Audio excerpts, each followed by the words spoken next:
Listen everyone, this is getting serious. Wargaming is trying to kill their game. We have got some early information about the upcoming balance changes to tier 10 tanks. Let me tell you one thing, they are not looking promising whatsoever. In fact, I would go as far as saying that Wargaming are trying to kill their game. Awesome, right? They are thinking about nerfing the Leo 1 and the AMX-30B, two of the most skill-demanding tanks in the game, which are by no means overpowered. But hey, they think that nerfing the Leo and the 30B are what tier 10 needs right now. The problem with these balance changes is the fact that they make no sense, first of all. They are not addressing tanks which need to be addressed, such as the Chinese tank destroyer. Instead, they are trying to rebalance tanks which do not require any rebalancing. Or maybe they do, but just not in a way which Wargaming wants to rebalance them. So today, I'm going to offer my solutions to this entire situation. And you might be thinking, why should we listen to this guy? Well, let me show you something. I think this is a pretty good reason to listen to me. Now with this out of the way, I am going to list every single balance change that needs to happen in this game according to a professional player's opinion. Right? Because if you want to balance your game, you might want to ask your players as well, especially players who know what they are talking about. And what kind of players should you ask? Well, you should ask your good players or YouTubers who have some kind of influence on the community, you know?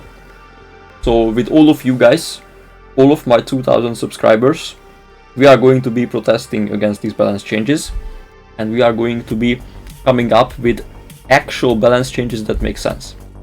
Alright, with that out of the way, I literally created a list of balance changes for every single tank in the game that I'm going to go through in today's video. Starting with the Sheridan. All this tank needs is AP shells instead of APCR. Why? Because APCR standard ammo is really unreliable and annoying and not fun to play with, because it gets stuck on tracks, it doesn't penetrate any sort of angled surface, it's just bad. It's just bad. I literally listed every single tank in the game which has APCR standard ammo, and I propose a balance change of giving it AP, such as the concept, but we will get there in a second. Sheridan, this is all it needs. Next up, M48 pattern.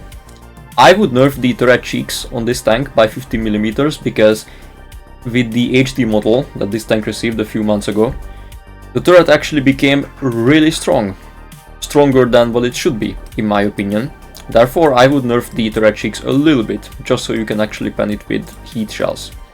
Next up, M60. I would buff the accuracy to 0.231.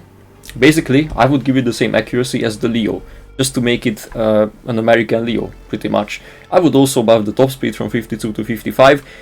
What that would mean is that the M60 would be the more accurate, higher alpha damage, faster medium tank with still some decent armor on the turret, whereas the pattern would be the more armored version of the American mediums. Therefore, both of these tanks would have a point in the game. Next up, T57. I wouldn't change anything on the T57 because they've changed this tank a lot in the last 2 or 3 years. It's been at a point where it was completely overpowered, and now it's at a point where it is really good, but it's by no means OP, in my opinion. Moving on to the E5, I would buff the reverse speed from 12 to 15, just so you can escape from autoloaders faster. And I would nerf the turret cheeks by 10mm, because this tank is suffering from the same syndrome as the M48 pattern. Meaning that it's a fast tank with way too much armor on the turret.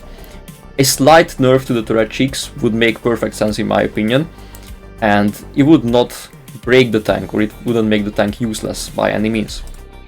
Next up, T95E6, one of my favorite tanks in the game. I would remove combat stabilization and instead I would buff the on the move dispersion by 8%. 8% would mean that it is going to hit like a lot more shots on the move, but it wouldn't be as accurate as a Leo or an FV215B, for example. Combat stabilization on fast tanks makes absolutely zero sense, guys. They should literally remove this mechanic from every single fast tank. But again, I'm going to go over the other tanks in a second. Constat 1B, the only thing I would change on this tank is the APCR shells. I would give it AP once again, for the same reasons that I mentioned already. Otherwise, the concept is in a perfectly acceptable state at the moment. Next up, the yaw. The only thing I would change on the yaw is remove reticle calibration. Why? Because people like to use it with the big gun, and the big gun becomes absolutely broken if you use reticle calibration because of the accuracy buff that it gives. And also, you have refined gun. Personally, I prefer using the small gun because for me it's more fun and it's more skill demanding, which is what I like on this tank. And I don't have any complaints about the small gun, so I would only nerf the big gun by taking away reticle calibration from the tank. Next up, T110E3. I would remove the super speed boost, and instead of that I would buff the reverse speed from 10 to 15. Why? Because again, there are a lot of autoloaders in the game right now, 50Bs, M6EOs, FV405s, and it's extremely difficult to escape from these tanks if you have 10 km/h reverse speed. So I would buff it, and I would take away the super speed boost at the same time, which makes perfect sense in my opinion. Next up, T110E4. It has APCR, so I would do the same by removing it and giving it AP, which would be a very welcome change to anybody who has a slight understanding about how the game works. Then I would nerf the turret cheeks by 10mm and give it 15 km/h reverse speed. I feel like Wargaming overbuffed the turret cheeks to a point where even if you have like 330 or 340mm of heat pen, you are definitely not guaranteed to go through the turret cheeks. However, by nerfing the turret cheeks, you would have to give the tank something in return, right? And reverse speed on the E4 is exactly what I would do, or what I would buff, because again, the E4 has the same issue as the E3, that it cannot reverse out of situations. On the other end of the spectrum, we have the XM66F, which has 20 km/h reverse speed. I would nerf it to 15, just so every single one of these tanks would have 15. I wouldn't touch anything else on the tank since it has a weak gun mantlet. It has this weak spot up here, and even though it's probably one of the best tanks in the game in terms of its DPM and damage dealing capabilities, I would not touch anything else yet, because again, if it turns out to be OP or better than the rest of the tanks, you could still nerf it in the future. Next up, KPZ-50T. We are entering the German territory. I would not do anything to the KPZ-50T because it's a good tank, you know, it's not OP because the armor is not that good and the alpha damage isn't good either, unless you are using tungsten shells, which definitely helps a lot, but you cannot be using it at all times, of course. Moving on to the Leo. Listen guys, if you're watching this Wargaming, don't you even dare to nerf this tank, okay? Because this tank is, statistically speaking, the worst medium tank in tier 10 in terms of its win rate. Because nobody knows how to play this tank, and you are trying to nerf it, especially by nerfing the DPM, the only thing which makes this tank like what it is, basically. People play this tank for its DPM and for its gun handling, and you're trying to take away the DPM. What is wrong with you? Actually, what is wrong with you? Just don't do that, bro. The only thing you could nerf on the Leo is remove reticle calibration and gunpowder. Why? Because it's an overkill on the Leo, in my opinion. Reticle calibration is definitely an overkill. And gunpowder as well. People use gunpowder and they are not gaining anything from it. They think they are, but in reality they aren't. So just remove these two, and there you go. Leo has been nerfed, and it's still a really good tank for good players. It's simple. You don't need to overthink everything. You don't need to give this tank on-the-move concealment, stupid mechanic, whatever it's called, adaptive concealment. You don't need to give it 25 km/h reverse speed. No, you don't. You don't need to make it a light tank with 0 firepower. You don't need to take away the thing which makes this tank the Leo, which is the DPM. Actually, what's wrong with you, bro? Anyway, moving on. E50M. Again, Wargaming, you are overthinking everything with the E50M as well. You wanna give it more armor, which it doesn't need, because it already has the best armor on any medium. And you are trying to give it like reactive armor. Like, bro, what is wrong with you? This is what I'm saying, guys. They are trying to make changes which make absolutely zero sense. Why do you wanna make this tank completely broken? Why? Why do you wanna make a heavy tank which goes at 60 km/h and has the gun handling of a medium? Why do you wanna do that? The only thing you need to do is give it AP shells with 350 alpha. That's all you need to do, bro. Just like it used to have. It used to have 350 alpha with AP. Just give it the same rounds. Like, I don't know what's wrong with these guys, honestly. Next up, EVA 100. I have a very interesting idea on the EVA 100. I would nerf the turret from 270mm to 255, because currently you don't even need to angle the EVA 100. You can literally just look at your enemies like this, and they won't be able to pen you in a lot of situations. 255 would make you have to angle, just like this tank used to be, by the way, back in the day. And in order to compensate for that, I would give it more DPM. So on the big gun, I would buff the reload time by a second, which would mean that it would have 2550 DPM, meaning it would be fun to play, because tanks with low DPM are not fun to play in my opinion. That's why I don't play the EVA 100 anymore. And for the small gun, which hasn't been touched ever, I think, I would also buff the DPM to 2760 by giving it 10 seconds of reload. This would make the EVA 100 more diverse, and you would have more options to play this tank in a way which you want to. Next up, we have the VK72. So we want to make the VK72 and the EVA 100 a little bit different, you know? Just so we have a point to, or we have a reason to play the EVA 100 and we have a reason to play the VK at the same time. And the way I would achieve that is by removing sandbag armor from the VK. Therefore, it would be the tank with the least HP out of the two, as you can see. But it would still have tungsten shells, it would still have the mobility advantage over the EVA 100, it would still be smaller, it would have a rear-mounted turret. You know, you would have a lot of reasons to play this tank and the EVA 100 at the same time, which is what you want in this game. You want diversity, you want every single tank to be playable. That's why the 2022 meta was the best meta ever.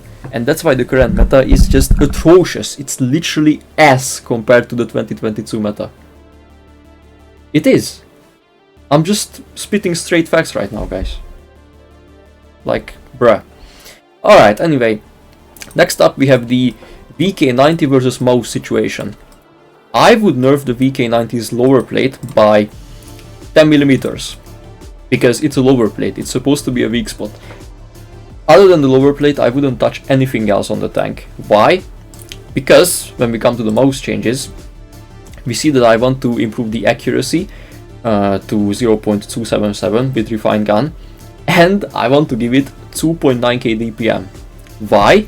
Because the mouse hasn't been like really strong or borderline overpowered ever in this game. So giving it good gun handling and good DPM together with combat stabilization, which would actually make sense on the mouse. Guess what? It's a slow heavy tank. It's a slow super heavy tank. It would make sense to give it combat stabilization. You see, that's why this mechanic should be in the game, to give it to slow heavies, not T95 E6 or STRVK. Right? Makes sense. So the mouse would be the tank with less armor, but way more firepower, as you can see. Whereas the VK90 would be the tank with more armor. So again, both of these tanks would make perfect sense to play. Moving on, Jagdpanzer E100. This tank doesn't need too many changes. However, I would do the same to this tank as I would do to the E100. Nerf the superstructure, because it's extremely annoying to deal with, the E100 and the Jagdpanzer E100 these days, especially if you don't have crazy high heat pen. And in order to compensate for it, I would give it 3.2k DPM, just like it used to have. Currently it has 3000, as you can see. Giving it 3.2k would fix the issue of having less armor, obviously. Moving on to the Grille. And the Grille needs 640 alpha. Like, we have seen what happened to the Grille when it got the first nerf and the second nerf.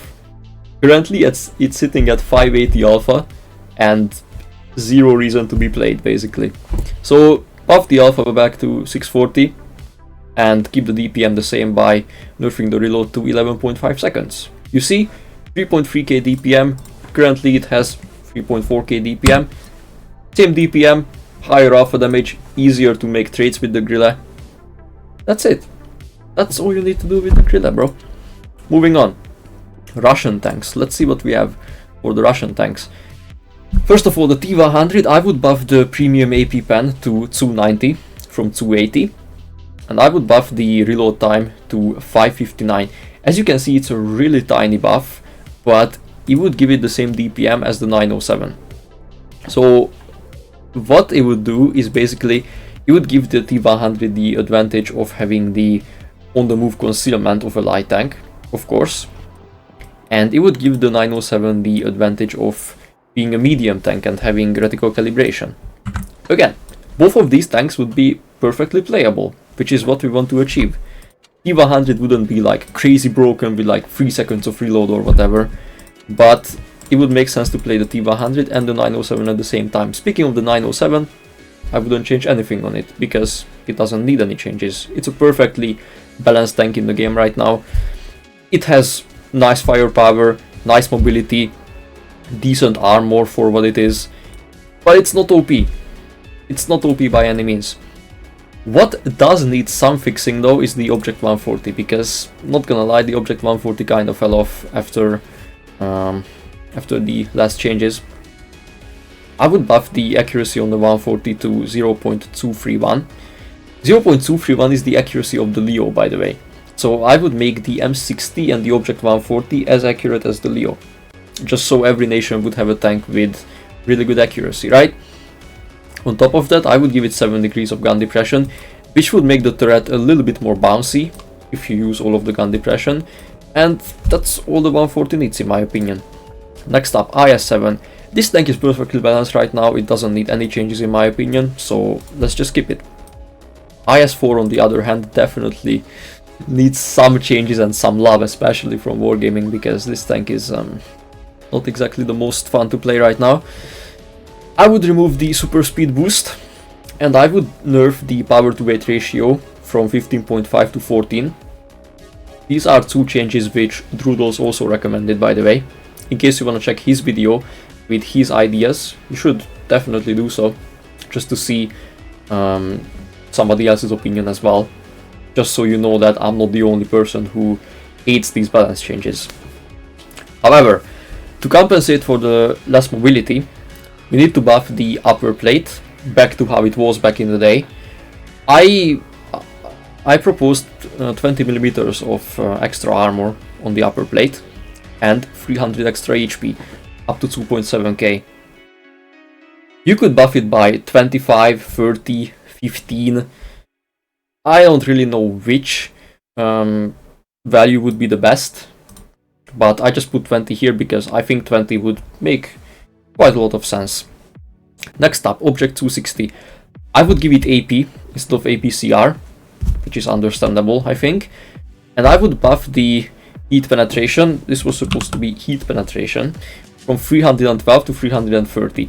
This would make the Object 260 kind of like a glass cannon among heavy tanks, which is already what it is, but it's not really good at it, you know. Oh, and also I forgot to mention that the alpha damage should be 420, just like it used to be. 420 alpha damage with the same DPM. So nerf the reload time, give it more alpha. 260 used to be a really fun tank to play in my opinion, but ever since these changes with 400 alpha, I don't think it's a fun tank anymore. 777, I would give it AP, and I would nerf the premium penetration to 330. So if you were to use calibrated shells, you would still have 373 heat penetration, which is crazy. 330 is good as well. So you would have the choice between using rammer and still having decent pen, and using calibrated and still having decent DPM. You know, you would have both, but you could choose which you want to improve the most out of the DPM and penetration question, right? This is what I would do to the 777. Otherwise, I think the 777 is a really well balanced tank. Object 263, Object 268. These tanks do not require any changes in my opinion. 263 is good, 268 is also good. 268 V4 needs AP instead of APCR, and that's literally the only change that I have for the 268 V4. Moving on to British tanks.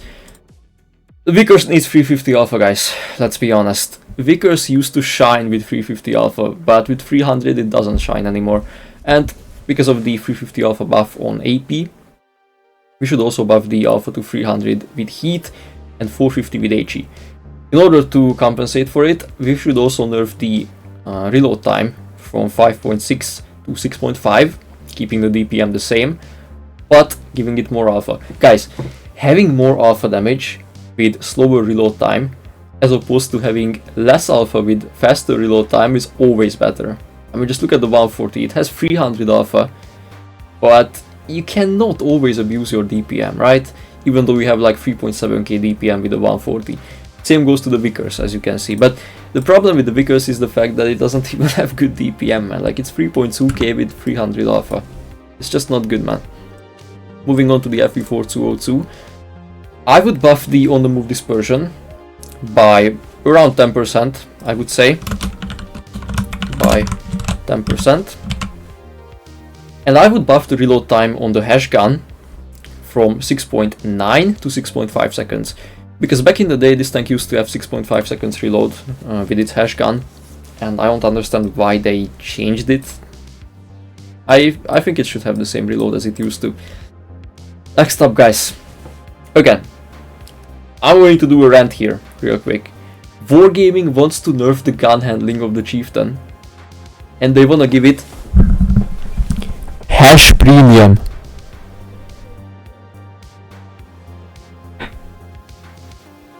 What? Hash premium.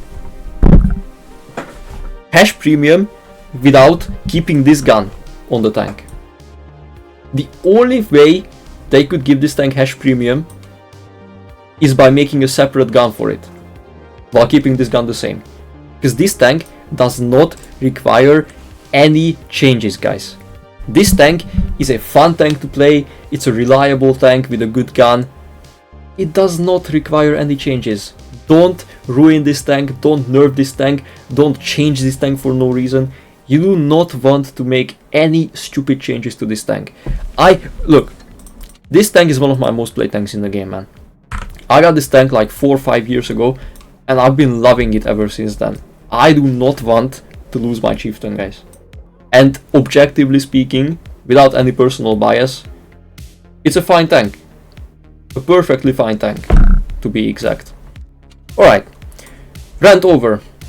Moving on to the FV215B. Same thing as the American TDs, remove the super speed boost and give it better reverse speed. Super Conqueror, they want to do something stupid with the Super Conqueror as well. They want to like buff it to a crazy point. I mean, I don't know why. Like, who comes up with these changes, man? Who wants to make the Super Conqueror an actual super heavy? With like sandbag armor, reactive armor, 5000 HP, like whatever. Who comes up with these changes, guys? Actually, who, bro? I'm concerned for the life of this game, bro. I'm actually concerned for the health of this game. I don't want anything to be done with the Super Kong. that would make it like stupid in any way. I would just buff the penetration back to 326 with APCR, just like it used to have, and there you go. Slight buff to the Super Kong, nobody would get hurt from it. That's it. That's how you balance tanks, man. Next up, FV 4005. Again, remove the super speed boost, buff the reverse speed. I wouldn't buff it to 15 because that might be overkill, because this tank already has a lot going for it. So buffing it to 13 would be a decent middle ground in my opinion. Next up, Badger. Only thing this tank needs is AP shells instead of APCR, just like we already discussed numerous times in this video. FB215 B183 doesn't require any changes. It's a 183. I mean, it's gonna be the same either way. Okay, moving on to Japanese tanks. We only have 3 of these, starting with the STB. Again, they want to nerf the DPM of the STB, which doesn't make sense, because the STB does not have good DPM, man. Like, it has 3.1k DPM, 3.3k if you're using rammer.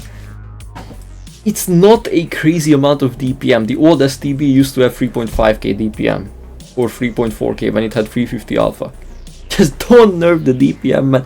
I don't understand what Wargaming is trying to accomplish by nerfing the DPM of every medium tank, bro. It's just, all they are doing is taking all the fun away from this game, man. Mediums are good because they have good DPM. Like, what's gonna happen if you get ULO'd by a AMX50B or an FB4005 in a medium tank, like a single shoot medium tank? Nothing, bro. You're gonna die because you won't have enough DPM to punish the autoloader back. It's just not good. It's not a good idea to nerf DPM across the board. It's like, I understand what they are trying to accomplish. Like, everybody's complaining about 2-minute games, whatever, but man, 2-minute games have been here since 2014. They are just a part of this game, man. Just accept it, bro. Accept it, actually learn how to play this stupid game, and just stop complaining. Stop whining like a little... whatever, I'm not gonna say that. But yeah, just don't nerf DPM, man. Because by nerfing DPM, all you're doing is taking the fun away from this game. Alright. So what else should you change on the STB? Nerf the turret cheeks, bro. Because this tank has a crazy amount of turret armor. Nerfing the turret cheeks right here, next to the gun mantlet, would make perfect sense. And it would make the tank balanced. There you go, that's all you need. Type 71. I didn't list any changes to the type, because if we overbuff this tank, then we already know what the result will be. If you remember what happened in 2022 when this tank came out. So yeah, just don't touch it, don't buff it, don't nerf it. Perfectly fine as it is. Uri, they should remove the reactive armor, because it doesn't make sense for a tank like the Hori to have reactive armor. You shoot people for over 500 and you take like 200 damage in return, so it's just not balanced. Moving on to Chinese tanks. Now these are pretty interesting in my opinion. This light tank has been buffed quite a lot in the past like year, I would say. However, the only buff that it needs at this point is gun depression. 5 degrees is not enough in my opinion. 7 degrees would be more than enough in my opinion though. 7 degrees is like the sweet spot, because 8 degrees would be too much for a tank like this. But if we remember the T62A from the past, that tank used to have 7 degrees and it made perfect sense on the T62A, so it would make perfect sense on this tank as well.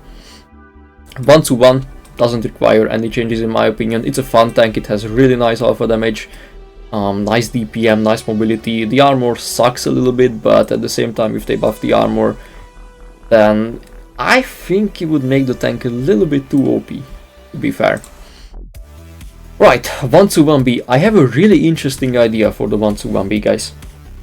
If you play World of Tanks PC, you know that the 1-1B has 350 heat penetration. But in World of Tanks PC, every medium has 330 base penetration with heat. So instead of having 300 in Blitz, it could have 330. You know? Like, why not make the 1-1B the medium tank with the most penetration? I mean, I don't think it would make it OP by any means. Just try it, you know? Try to give it higher penetration. Wargaming hasn't experimented with this yet anyway, so might be the time to do so. Next up, 113. I don't think the 113 is fun to play right now, so what I would recommend is... oh wait, I messed up. I was meant to say from APCR to AP is what they should change, obviously. So yeah, make it like give it AP shells with 420 alpha, which is exactly the alpha damage that it used to have in the past. Buff the heat alpha damage to 370 and the HE alpha damage to 515. In order to compensate for all of this, nerf the heat penetration from 345 to 330. Because having 345 pen just makes no sense, and by nerfing it to 330, you would have a Chinese version of the 777. So again, if you didn't have the 777, you could just play this tank and you would get the same experience, basically. BZ75, I would change the big gun a little bit. I would give it more penetration. This is the change which Trudeau's recommends as well. However, I would also give the normal HE shells better penetration. I would buff them to 85, because with 85 you can pen the back of certain tanks, which you cannot do with 70. So it would make sense, in my opinion. I wouldn't touch anything else on the BZ75. WZ5A, I would buff the alpha damage back to 460, basically the same as it used to have. I would buff the heat pen from 303 to 330. Same change as the Object 260, because this tank suffers from zero penetration syndrome, just like the 260. So by giving these tanks 330 heat pen, they would be more fun to play, like way more fun to play. I would nerf the reload time a little bit, but keep the DPM the same, just to, you know, make more sense with the higher alpha damage. Moving on to the Chinese TD, you don't need to overthink the balance changes for this tank. You need to remove the reactive armor for the same reason as the Hori, and nerf the superstructure by between 15 and 30 millimeters of armor. I would suggest 15 because currently it's 247 flat. You know what? Let's make it 17 actually. Let's make it 17, let's make it 230 flat, and it would still be really effective. And then the tank would be fun to play because you could still bounce a lot of shots, you could still bounce every single AP shell, so you would still need to fire heat at the tank, but at least you would be able to pen it, right? Makes sense. I mean, this tank is like a fortress, bro. It's like an E3 with 40 top speed. Just crazy. And the last Chinese tank is the 114 SP2. I would give it more frontal armor all around basically, and give it better heat pen. Make it go from 325 to 334. That's what I suggest for the 114 SP2. Next up, bad chat. I would remove the Shri load boost and the spore liner consumables and provisions, because I think they are making the bad chat broken. I mean these are the two things which make the bad chat broken, in my opinion. That's what I'm trying to say. Because sure, 350 alpha is a lot, but at the same time I don't think 350 alpha alone makes the tank OP. View range, however, definitely needs to be nerfed. The current maximum view range is 345 meters if you are using ventilation and optics. I would nerf it to 330, which would still be a lot of view range if you think about it. Like 330 is a lot, but at least it wouldn't be like that game breaking. So yeah, that's what I would do to the bad chat. AMX30B, don't change this tank, guys. If Wargaming, look, if you change this tank, you don't well know what's gonna happen to you. Okay? Thank you for your understanding. Next up, this is a juicy one, guys. This is a juicy one, bro. I want the 50B to go back to its 2022 state. Why? Because this is what you were able to do with the 50B back in the day, as you can see. These stats are from the 2022 AMX 50B. The current 50B is goofy, it doesn't make sense, it's like a YOLO tank which people used to play in Platoon and YOLO people, and it's just annoying, bro. It's annoying, man. It's not a competitive tank. Sure, it can be sometimes, but it's not as reliable as it used to be with 3 shells. It's just annoying to fight, to be completely honest. So what do I suggest doing with the 50B? Remove 1 shell from the clip, buff the alpha damage to 400, make it reload in 18.5 seconds, which used to be the case back in the day. Bring the upper plate back that it used to have, the troll upper plate, and remove the reactive armor. Basically, revert all the changes since 2022 is what I suggest with the 50B, because I definitely want to play the old 50B again. AMX M454, I would give it AP shells, of course, and I would buff the on-the-move dispersion by around 10%, because that's the biggest problem with this tank, that it just doesn't hit shots on the move.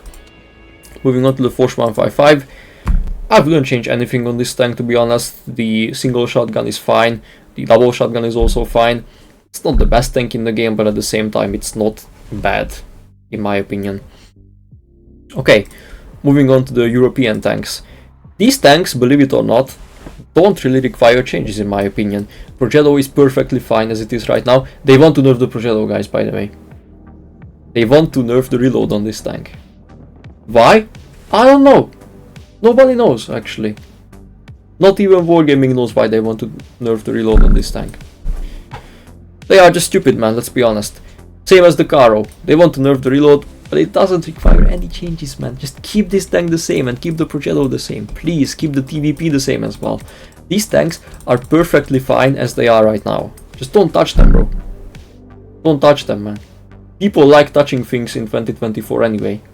So, yeah, just try to avoid that mistake, Wargaming, please. CS63 though, I would buff the penetration, first of all. I would give it more AP pen, slightly more AP pen. It wouldn't make a huge difference, but you know, whatever. Like from 248 to 252 wouldn't hurt anybody. APCR pen definitely needs to be buffed from 290 to 315 is what I recommend. APCR alpha damage needs to be buffed from 290 to 300. Again, it's a slight change, but with the CS we don't want to give it like crazy changes, because it doesn't need crazy changes, man. It just needs slight buffs. That's all this tank needs. HE damage same from 390 to 420. Not a huge buff, but it's something at least. The top speed should go from 56 to 61. Currently, if you are using gear oil in the tank, then your top speed is 60. But if your base top speed was 61 and you were to use gear oil, your top speed would be 65, which would make sense in my opinion. This way the CS would be a fun tank to play and an effective tank without being like completely crazy broken, which is what we want to achieve. STRVK, this tank needs a huge buff, guys, honestly. It needs a huge buff because this tank is probably the worst tier 10 tank in the game right now. I would remove the combat stabilization because it makes no sense on this tank. It's stupid, it's brain dead, bro. It makes zero sense. Anyway, I would also buff the APCR penetration to 326, so I would give it the same penetration as the Super Kong. I would buff the reload time from 6.45 to 6.15 seconds with rammer. As you can see, it's 6.45 right now. That would mean that the tank would have 3414 DPM. 3.4k DPM on a heavy sounds like a lot, but at the same time this tank has 350 alpha damage. Remember that, guys. You have to like take everything into consideration. Just seeing 3.4k DPM on paper doesn't mean that it would be OP in reality as well. So I think this is perfectly fine of a change to this STRVK. VZ55, I would do some slight changes to the tank. I would nerf the upper plate by 20mm because you cannot pen the upper plate. I don't know why. Like, by nerfing it by 20mm, it would still be really strong, but you would be able to penetrate it from above, you know, like if you're looking at it like this. In order to compensate for it, I would give it better mobility, buff the top speed from 38 to 45, and buff the reverse speed from 13 to 15. Alright, next up, two tanks which don't require any changes again, Rhino and the Kran. Again, I love the Rhino, guys. I love the concept of the Rhino. I think it's the most well implemented tank which they brought to the game in a long time. It's a really good tank, it's a really fun tank, but it's not broken, it's not overpowered. The only situation when it's kind of broken is when a good player plays it, especially in a hull down position. Then of course it can be broken, but otherwise it's not, because you can pen it. It doesn't have like crazy DPM, as you can see. 2.6k, which is good, but it's not like 3k like the old T57 used to have. Crown Wagon, same. I feel like the Crown Wagon is pretty well balanced at the moment. 60 TP, I would just give it AP shells. That's all you need to do for the 60 TP, just to make it more fun to play, because man, like there are a lot of situations with the 60 TP where I just fire heat even if I know that I could pen the enemy with APCR, because I'm just paranoid of hitting the tracks for 0 damage and stuff like that. So yeah, give it AP, there we go, problem solved. Fun fact, 60 TP used to have AP shells back in the day. I don't know why it has APCR now, I actually have no clue. Anyway, last tank that we have here is the Minotaur. I actually forgot to include the change here, which is the most obvious change actually, giving it AP shells instead of APCR once again. I would nerf the lower plate by 30mm because it's a lower plate once again. Same situation as the VK90. The lower plate should be the weak spot of a tank, right? So just make it an actual weak spot. Otherwise, I would also nerf the cupola by 15mm. It wouldn't ruin it completely. You might still need to fire gold shells to pen the cupola, but at least you would be able to pen it somewhat reliably. And in order to compensate for all of these changes, we could give it more DPM on the last shell, going from 2336 to 2500. So basically it would lose some armor, but it would gain firepower, which would make sense in my opinion. It would make it more fun for good players, and possibly even for new players or casual players, because they could do more damage and they could fire more often. Anyway, to sum up, this update is going to be horrible for the game. This update is going to kill the game, in fact. So if you want to show your support towards me or towards the Blitz community who genuinely cares about the health of their game, you should definitely smash like first of all, smash subscribe second of all, go to Drulos's video and show some love under that video as well, because he also cares about the health of this game, just like me. Also, definitely spread the word on Discord, spread the word everywhere. We should definitely boycott these balance changes, and we should make Wargaming cancel all of these, because they make no sense. That's all I wanted to say today, guys. See you in the next one. Peace.